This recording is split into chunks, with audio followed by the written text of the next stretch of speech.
Okay, Sophie. So let's start for today. We'll sit down straight, bring our mind to focus. Back, neck and the head in one vertical line.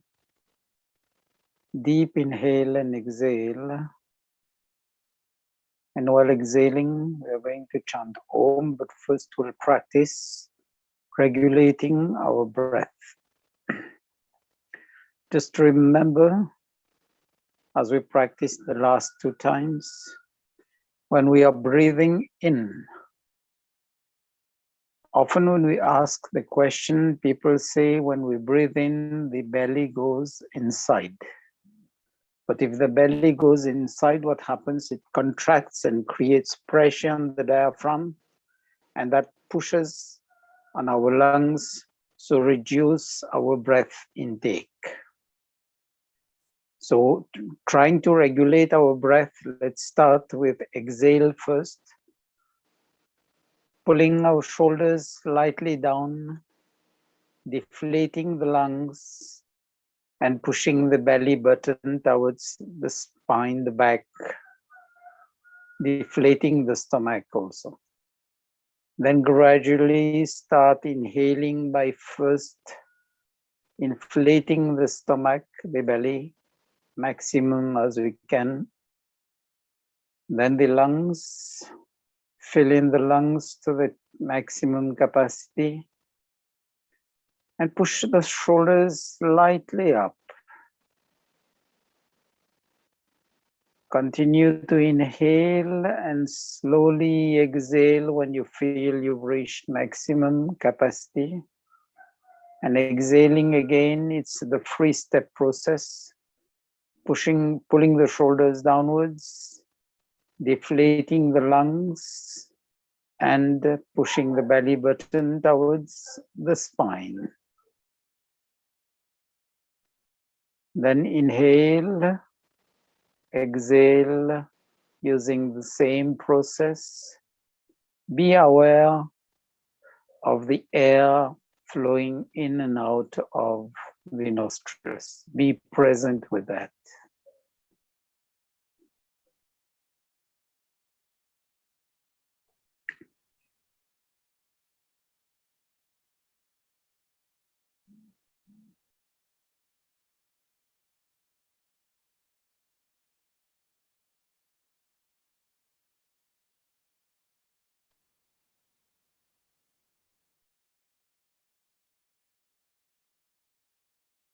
Now we are going to do Om chanting with first deep inhale, and while exhaling doing the Om chanting. And while doing the Om chanting, just recall it as the universal sound and let it flow with the breath, with the exhale.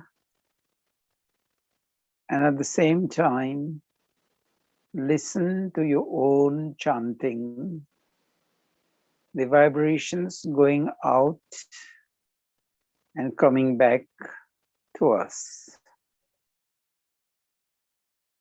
And observe also the source, the origin of the sound. With O, usually it starts with the stomach region, the digestive region, Jatharagni. Moves along the spine up to the brain, and with some focused attention, you'll likely feel the vibrations at the level of the skull and brain. So deep inhale and exhale.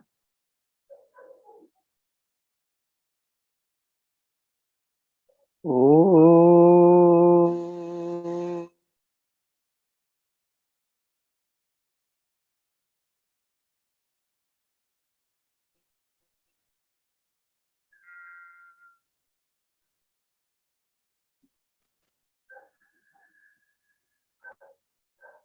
Om.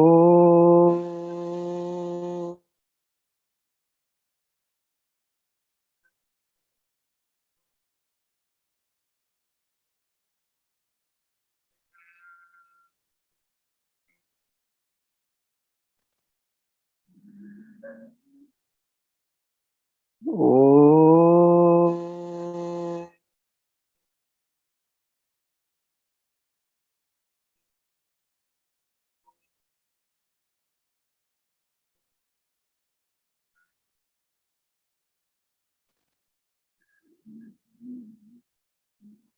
Oh.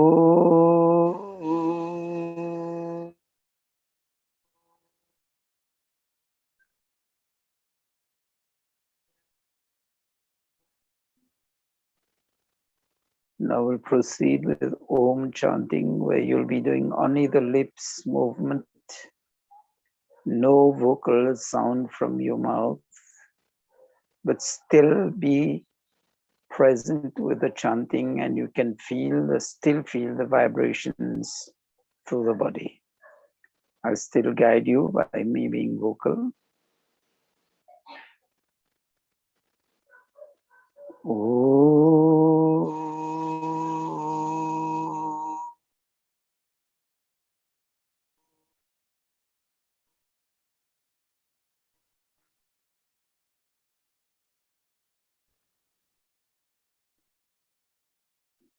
Oh.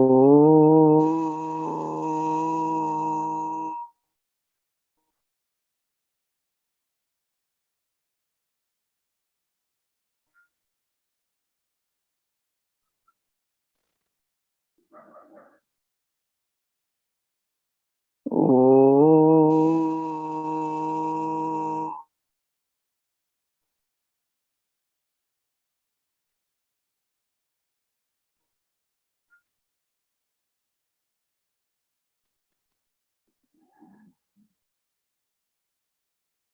Oh.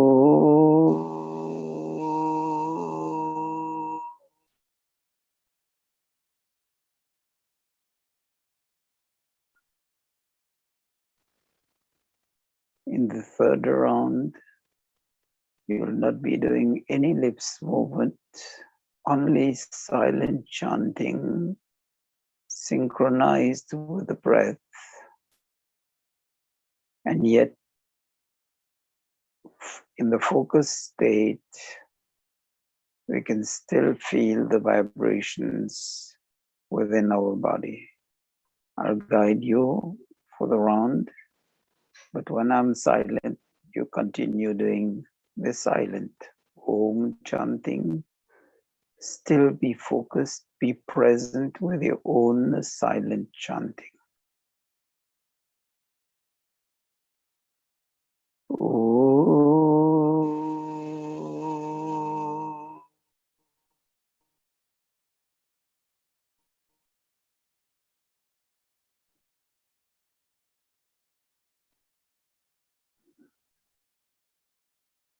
Oh.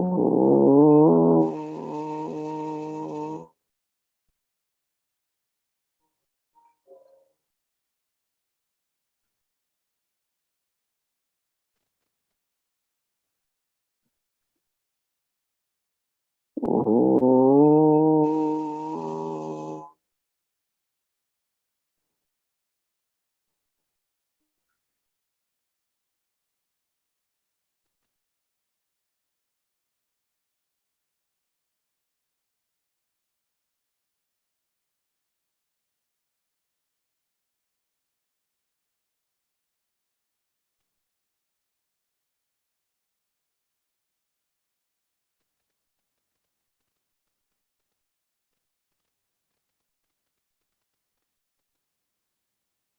Om.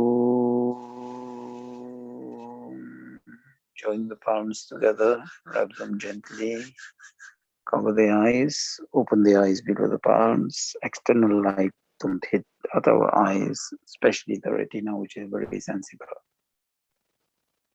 So welcome everybody. So if you want to share, what did you feel during the Om chanting and regulating the breath? Could you synchronize the chanting with the breath? And could you feel the vibrations across the body? And also some moments of deep inner silence. So you can just unmute yourself and share. Otherwise, I'll proceed to the subject of today.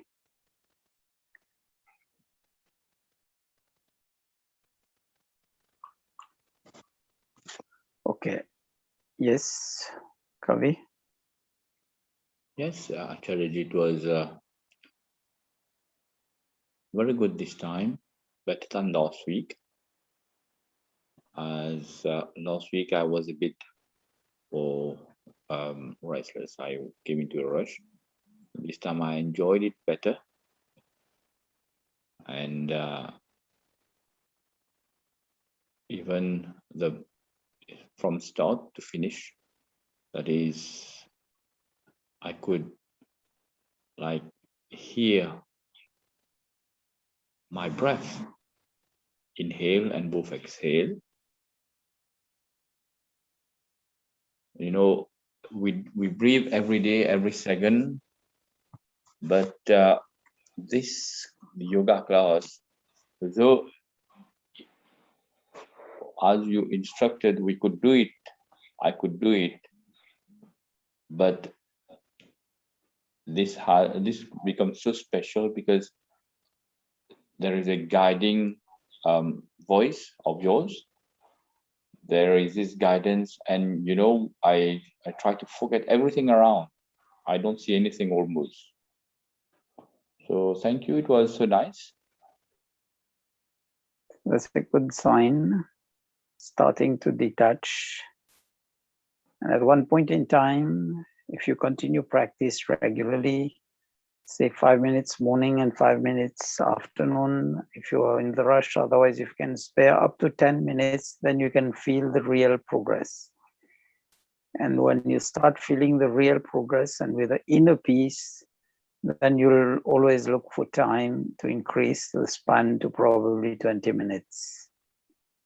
Ideal is about 20 minutes, but then slowly, gradually, you come into it. So let's look at the subject of today, and then we'll do practicals of Bahya and Abhyantar Pranayam, which are more, bring us more to focus, bring us more silence. Let's look at the subject of today. So I'll be sharing screen. So I said we'll be looking into the hurdles in life, but before that, I'll take another aphorism of the Yoga Sutras. Yeah, that's it. Let me just put it on slideshow from current slide. This Yoga Sutra leads us to practice, makes perfect, and perfect practice makes perfect to the square. It says, Sato dirkala nairantarya satkara sevito drir bhumi. So Satu refers to the practice, and Dirkal means over a long time, Nairantarya, constant, regular, and Satkara Sevito is total commitment, passion, devotion, dedication. And Drir Bhumi is we attain firm footing, firm grounds. So for whatever we do in life, even if you look at the baby starting to crawl or to walk, first few steps falls, but then again take the courage to start again. With practice over a few days, crawling becomes normal and walking is the same. And when we start, I would refer to things which are practical in day-to-day life. When we start probably cooking rice or noodles, the first time we get it, either it's a bit hard or it's gonna be too bluish. But then trying for 5-10 times, we get it perfect. It's the same when we try to cook roti. First few times we get the map of Australia, Europe, England, France, all sorts of maps we get. But with practice, even when we close the eyes, we can roll the dough perfectly round. And when we put it on the griddle for cooking, we know for how many seconds it will stay there and it will cook perfect. That is a question of practice. Like when we start cleaning our room for the first time, we'll see probably we've left patches of dirt or dust in the corners. Then doing it 5-10 times, we get it clean and perfect. It's all things that we do in life are like that. And I always refer to the Olympics. Look at that gentleman of Usain Bolt.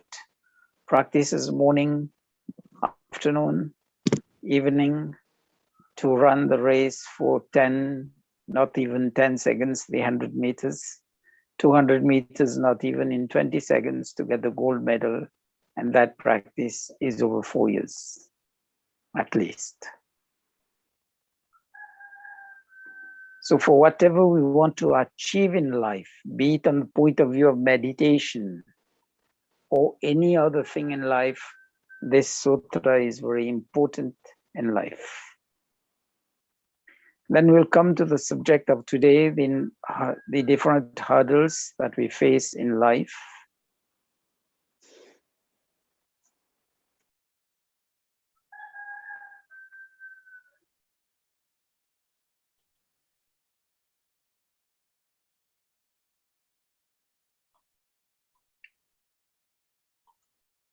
So the 9 hurdles, the Yoga Sutras tell us, Vyadhi, Styan, Sanshay, Pramad, Alasya, Avirati, Bhranti, Darshan, Alabdha Bhumikatvat, Anavistitatvani, Chit Vikshepa Antaraya. Look at the word there, Chit Vikshepaste Antaraya. So that means we get the mental disturbance. So these hurdles are common. Sickness, it may be physical, mental, that is vyadhi. Dhyan is lethargy, apathy. Sanshay is doubt. We're not sure. And we become hesitant instead of trying to find the correct path, or instead of giving it a try, we just shun. Then negligence, pramad, alasya, laziness. We often confuse pramad and alasya in Hindi, but there's a, as we say, paper thin wall there. Pramad is negligence and alasya is laziness. Then avirati is attachment to worldly pleasures and indulgence. So we get the comfort zone and we don't want to move out of it. And then overindulgence and over gratification in worldly pleasures leads to also to addiction. And when we are addicted, we don't want to give a try to new things. Then there is Bhranti Darshan, the confusion or misunderstanding. Like, for example, if I hang a rope in a room and then switch off all the lights and bring you in, the first thing when you're hit with the rope, probably you will think it's a snake. Though Mauritius don't have snakes. So this is the confusion, the misunderstanding. Then we have alabdha bhumikatva. When we try, we don't reach the objectives. We say that's not my cup of tea, and we back out. So failure to attain a specific target or a specific stage shouldn't come as a hindrance. We should know that probably first time, second time, third time, we won't reach that, but surely, definitely with perseverance, we'll reach that. Then anavasthitattvani. This is also the instability of the mind. We've reached the target. We say, okay, now we are sure we'll be able to do it. But then we stop trying. We stop putting the efforts to that. And what happens next time when we start, we have to start from scratch. So these are the main 9 hurdles in life. And then for every other hurdle that we may think, if we try to fit in, all of them will fit probably in any one of them or in a combination of these 9 hurdles. And this is what we are taught in CDP's continuous development programs. The first one was about the practice over a long time, regular practice, constant practice, dedication, passion. And this one also we are taught about when we are taught about the hurdles in meeting targets, etc. These are that. And probably if we look into other problems that we may have, there's another shlok for that, which talks about the attitudes. Then after the 9 hurdles, knowing what are the 9 hurdles, let's look at the symptoms.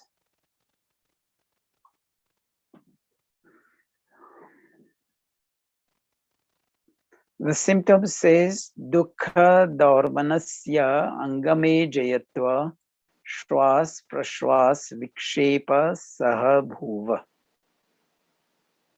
So the symptoms to those hurdles are first grief, which is dukkha. Then dormanasya is post-failure irritation. When we failed once, we feel irritated. We don't want to go back and start again. Then what happens is often after failure, we start getting shaking of limbs, angame jayatva, trembling of limbs. And that in that situation, fear can also overpower us, fear and doubt. So when we recognize the symptoms, we know we have to take control. We have to step into take control. Then irregular breathing. That's why the first thing to start with is to regulate the breath. And whenever we'll find the symptoms, what we'll do is just take a deep breath and then do a fast, rapid exhale, as if we are exhaling all those troubles out of our body. It plays a psychological effect eventually. But what happens is that we release the pressure out of our own selves.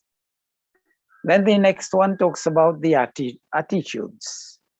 Maitri, Karuna, Mudita, Upekshanam, Sukha, Dukha, Punya, Apunya, Vishayanam, Bhavna, Tashchit, Prasadanam. It says Maitri towards the Sukh. So it's friendship towards people who are happy. Then Karuna, compassion, empathy towards the suffering and the needy, that is Dukkha. Mudita, be content for people who've achieved something in life on the path of ethics. They've been ethical in thoughts, in speech, and in actions. And then towards the apunya, the cruel, those who hinder progress, just be indifferent to them. It's quite hard to practice, but then practice makes perfect. Friendship towards the happy, because usually what happens when we see people happy, we just start burning ourselves in jealousy and, as we say, in dvesh, in hatred. But what happens is when we burn, just look at the candle, when it burns, it shortens itself. So if we adopt the attitude of friendship with those who are happy in life, we'll probably learn the tricks of the trades to be happy ourselves. Then by being compassionate towards the suffering and the needy, remember karma, the day we are in need will surely somebody will step in to help us. Compassion allows the human aspect to unfold and make us real human beings. Then be content with people who are punya, those who are ethical, and those who have achieved great things by being ethical in life. And this is where also we try to put the questions. Instead of looking for the positives, we'll start looking at, oh, has this person done something hanky-panky somewhere? So what happens? We start focusing the energy on the negative points rather than look for the positives. So we are worsening ourselves from the point of view of karma. Then towards the cruel just being different. Like when we are driving, there are trees, there are so many things which we see on the way, but our destination remains the target. We are just indifferent to all those sceneries. We can probably say this is a beautiful tree and then we pass and we forget about it. So it doesn't affect our focus. So if we learn about one, practicing, second, recognizing the hurdles, third, identifying the symptoms and take control. And fourth is about the behavioral attitudes. These are key issues of the Yoga Darshan of Maharshi Patanjali, which is not simply for yoga, meditation, dhyan, dharana, dhyan, and samadhi. It's for daily applications in life to be lived, and this allows us to live spirituality as spiritual reality in our daily life. So let's see if we have any questions on this subject before we go on practicals of retaining the breath inside and outside on Bahya and Abhyantara Pranayama.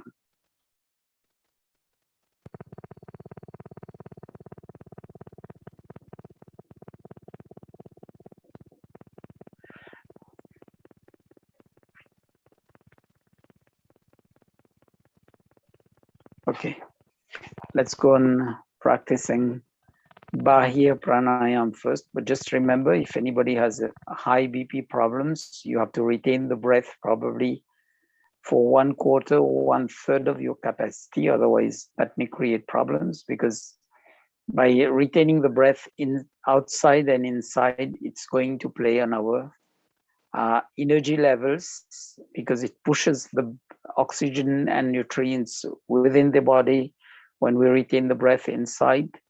And when we retain breath outside, it looks for air pockets within our body and just releases these air pockets. And this is where bodily, physical pain and mental disturbances also starts unlocking. And then the other thing, that practice should be done on empty stomach. It's either 2 hours after having food or at least 30 minutes prior to having food and drinks. If it's water, it can be 1 hour within. You can practice. If you had water, say 1 hour back. And if you're just new and you didn't know of the constraints that need to be respected, so you can just practice for a few seconds and then release. So it's deep exhale first, empty the lungs completely, pulling the shoulders down, empty the lungs, pulling the belly button, then gradually inhale deeply, slowly. First inflating the stomach, then the lungs, pushing the shoulders up. Then rapid exhale. Retain the breath. outside for as long as possible. When you start feeling some discomfort, then slowly, gradually you inhale. Again, the 3 steps to fill in the lungs completely.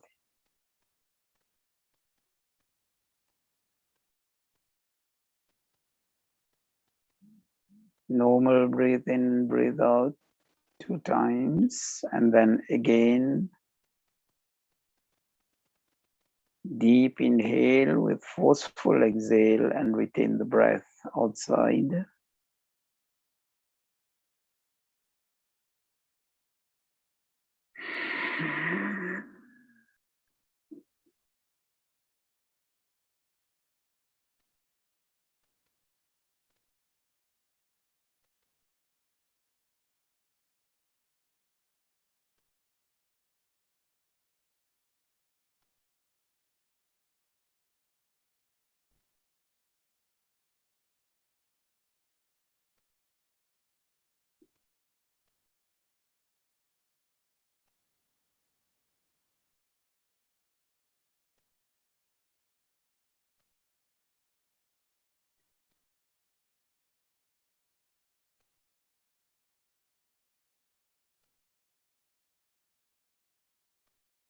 Normal breathe in, breathe out, but always synchronized by the movements of the shoulders, deflating and inflating the lungs, or deflating, inflating the stomach.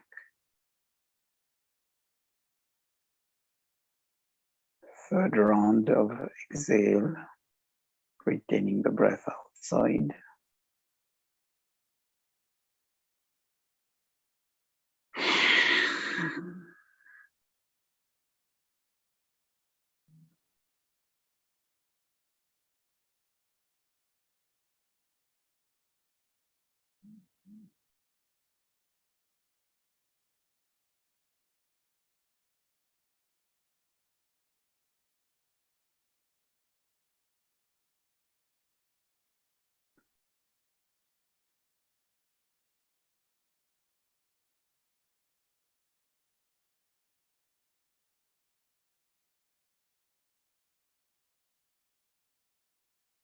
Normal inhale and exhale.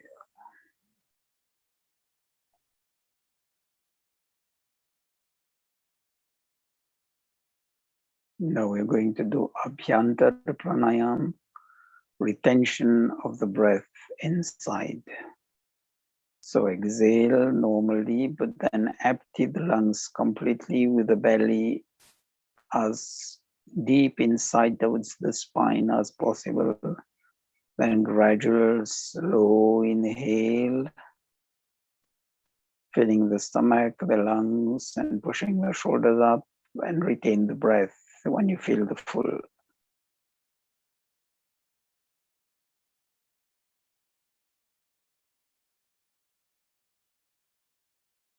And when you start feeling discomfort, then slowly, gradually release the breath. Again, by pulling the shoulders down, deflating the lungs, and contracting the stomach. Then a few times of deep inhale and exhale regular. We'll go on the second round of retaining breath inside, Abhyantara Pranayam.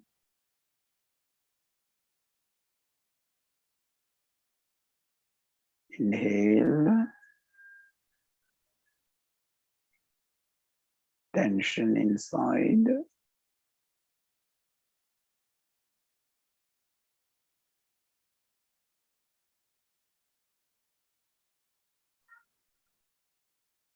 The slightest discomfort, then release gradually, slowly.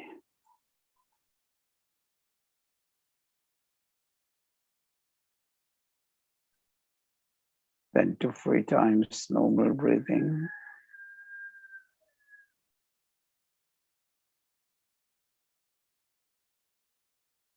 Now deep inhale to the maximum and retain breath inside.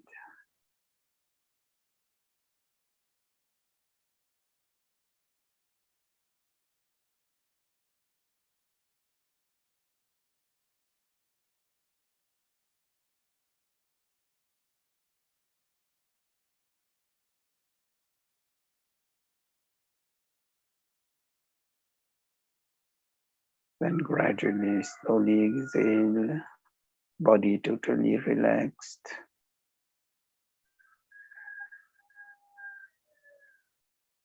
So that's the two key pranayams, which brings us to a good point of focus in whatever task we need to do during the day.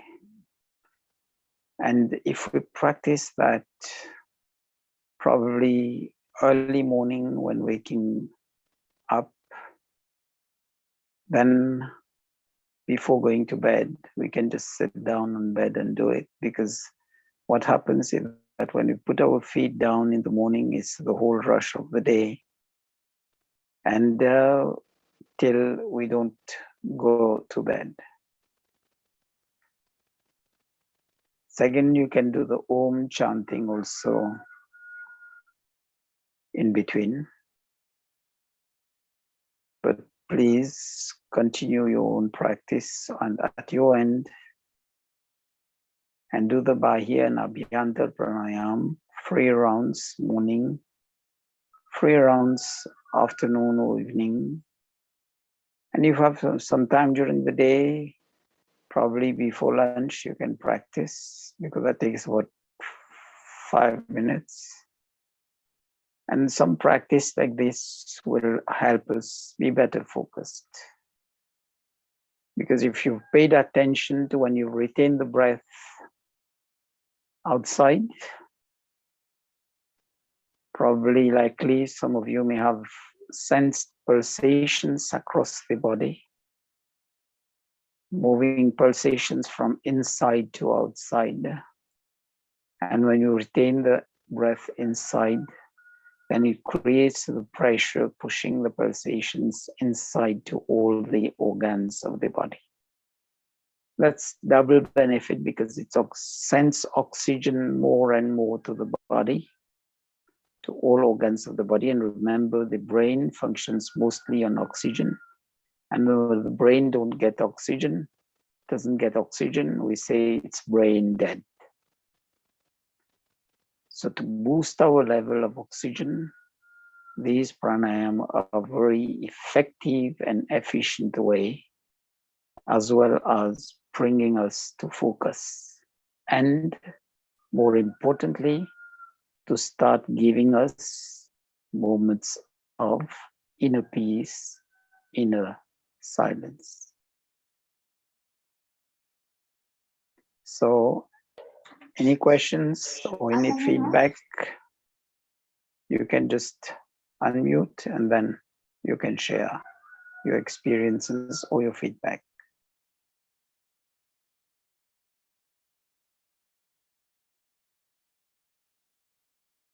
Otherwise, I'll do one Om jap and then I'll disconnect from YouTube, then we can share with the camera on. Om.